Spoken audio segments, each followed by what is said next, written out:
Welcome to another deep dive.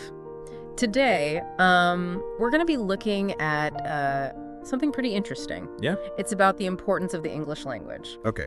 And we're going to be doing that by examining an episode from a podcast called Exploring English, Okay. which is aimed at beginners. Oh, cool. So it's kind of like a Belonging. meta Blending. We're learning about what they're teaching and also how they're teaching it. Right. So imagine you are brand new to English. Okay, yeah. What are the big things that this podcast wants you to walk away with? I think one of the first things that they emphasize is just how widespread English is globally. Right. They say over 2 billion people use English in some capacity. Wow. Yeah, that's like a third of the planet. That's a lot of people. Yeah, a huge amount. So they really emphasize this idea of English as a global language. Yeah. But for someone who already speaks English, Right. what's the deeper significance of that? Well, I think it's about more than just the raw numbers. It's about the interconnectedness that English facilitates. Okay. So things like business deals being struck across continents, or scientists collaborating on groundbreaking research, Sure. or even just everyday people connecting online. I see. You know, all those things are happening more easily because of English. So for our listener who's probably already comfortable with English, Yeah, this podcast is prompting them to think about the scale of its influence. exactly. It's not just a language, it's like a force that shapes global interaction. Yeah, I totally agree. Okay, cool. And then they kind of shift gears a little bit Okay. to talk about the more practical benefits Mhm. of English, Yeah. particularly in the realms of work and education. Right. They mention that businesses often require English for international dealings. Exactly. And it's pretty much essential in academia, Yeah. especially if you're aiming for higher education Yeah. in an English-speaking country. Yeah, for Yeah. sure. But I think we can actually add another layer of insight here for our listener.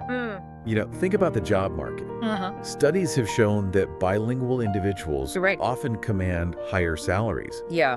So English proficiency isn't just about getting the job. Okay. It can impact your earning potential as well. That's a great point. So Yeah. even for someone already fluent, Right. there's a tangible benefit to recognizing how valuable English is Totally. in a competitive job market. Yeah, It's like a reminder to not take our fluency for granted.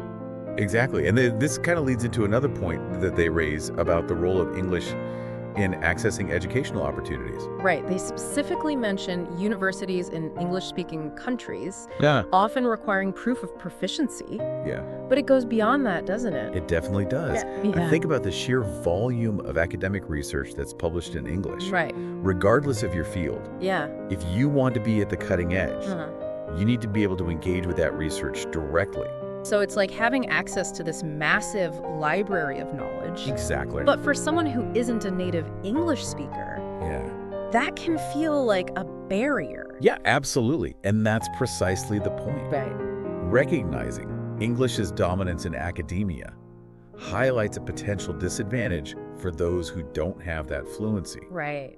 It raises questions about equitable access to knowledge and the potential for certain voices to be marginalized. So again, for our listener, Yeah. it's not just about being aware of the benefits of English, Right. but also understanding the implications for Totally. those who might not have the same level of access. Exactly. Now, while the podcast focuses heavily on these practical aspects of work and education, Okay.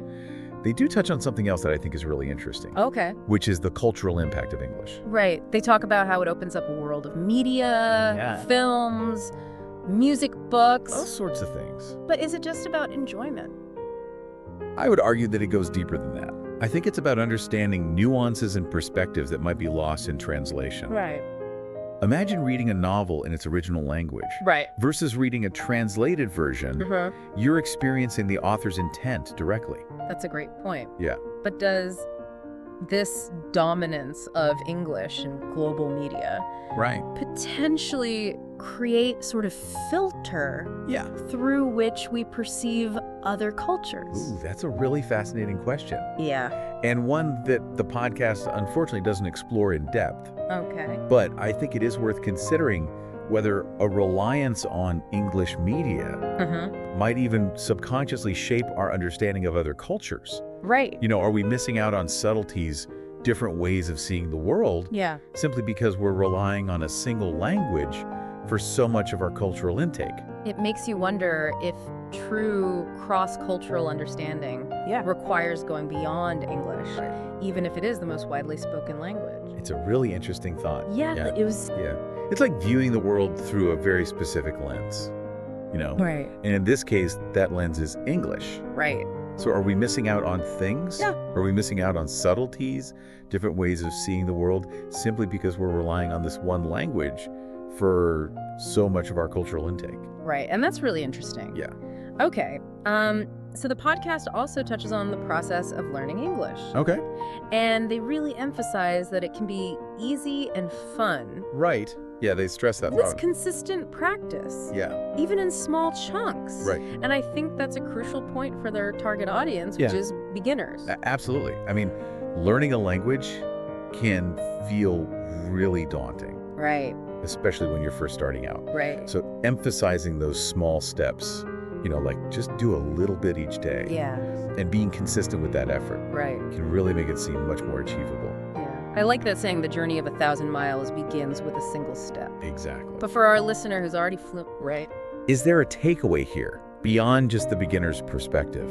I think there is. Okay. It's a good reminder that mastery of anything, even something we're already proficient in, requires that ongoing effort.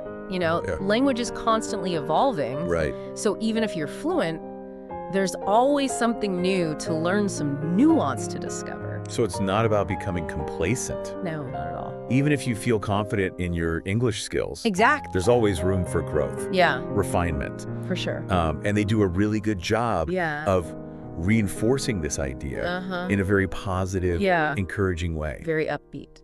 Yeah, they use phrases like, "we believe in you." Right. Which is very simple. Yeah. But I think it can be really motivating for a learner. Totally. It creates this sense of support and community. Yeah. Which I think is really important when you're tackling something challenging like learning a language. Yeah, but I'm curious from your perspective. Yeah. Is there a potential downside? Yeah. Oh, interesting. To this emphasis on easy and fun. Yeah. That's a good point. Yeah. I mean, while making the learning process enjoyable is obviously beneficial, I think it's important to also acknowledge that language learning requires discipline and hard work. Right. So I think, you know, oversimplifying it too much might lead to some unrealistic expectations. So while the message of encouragement is great, it's important to balance that with a dose of realism about the effort required. For sure. And this kind of leads into another aspect of the podcast that I think is worth talking about. Okay. Which is their approach to teaching. Okay. They utilize a very conversational style. Yeah. Almost like two friends chatting. Right. It definitely makes the content very approachable. Yeah, super friendly. Very friendly. Yeah. But could that informality also have some drawbacks? It's possible, you know? Okay. While it makes the content approachable, it could also lead to a lack of depth or rigor in the language learning process. Right. So it's kind of this delicate balance between being engaging, but also making sure that learners are receiving a comprehensive education. Exactly. And I think for our listener who is already pretty proficient in English, it's an interesting invitation to think about, you know, what are the different approaches to language learning? What are the benefits and drawbacks of each approach? And how might those approaches differ for different levels of Totally. And even within those levels, you know, individual learning styles and preferences come into play. So there's no magic formula. Exactly. Okay, so as we wrap up our deep dive into this episode of Exploring English, I think it's worth highlighting a key aspect that they don't explicitly address. Okay, what's that? And that is the concept of linguistic imperialism. Oh, that's a really important point. Yeah. They focus on the benefits of English. Yep. But they don't really delve into the potential negative consequences of one language having such global dominance. Right. The fact that English is so widespread inevitably impacts other languages and cultures. Absolutely. Some argue that it leads to a loss of linguistic diversity, homogenization of culture, even a form of power imbalance where English-speaking nations hold a disproportionate amount of influence. Absolutely. So while recognizing the advantages English offers is important, it's equally crucial to be aware of these potential downsides. I agree. And engage in a more nuanced discussion Totally. about its role in the world. I think that's crucial. Yeah, and for our listener, this raises some thought-provoking questions. Absolutely. What are those questions? Does the dominance of English stifle the growth and development of other languages? Right. Does it create a situation where certain cultures are unintentionally marginalized? Yeah. These are complex issues with no easy answers. No easy answers. But they're definitely worth considering as we navigate an increasingly globalized world where language plays such a pivotal role. Absolutely. You know, it's like we've been looking at a multifaceted gem. Okay. English has all these like sparkling facets of opportunity, connectivity, cultural access. Right. But there's also this shadow side. Okay. This potential for linguistic dominance to have unintended consequences. And it's in that shadow, in that complexity. Right. Where I think things get really interesting. Yeah, for sure. It's easy to just celebrate the benefits of English. Right. But grappling with the potential downsides, that's where true understanding lies, I think. I totally agree. And for our listener, you know, who's chosen to do this deep dive with us, it's kind of an invitation to think critically, to not just accept the status quo. Right, because the reality is that the dominance of English isn't going away anytime soon. Exactly. So how do we navigate this reality responsibly? Yeah, that's the million-dollar question. Right. And there's no easy answer. Right. But I think maybe a starting point is awareness. Okay. You know, recognizing that language isn't just about communication.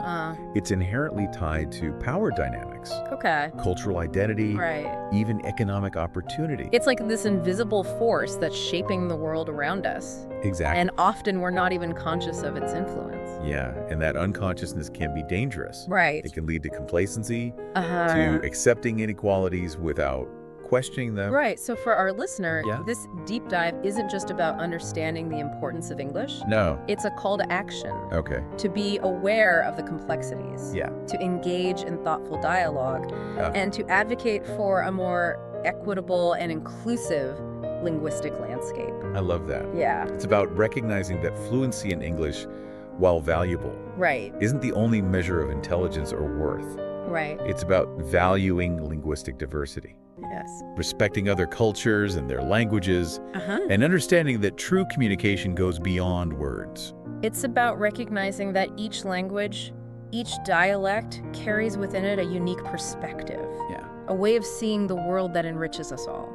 In a world that's increasingly interconnected, embracing that diversity, that multiplicity of voices is more crucial than ever. So as we wrap up this deep dive, I want to leave our listener with this thought. Okay. Fluency in English can open doors.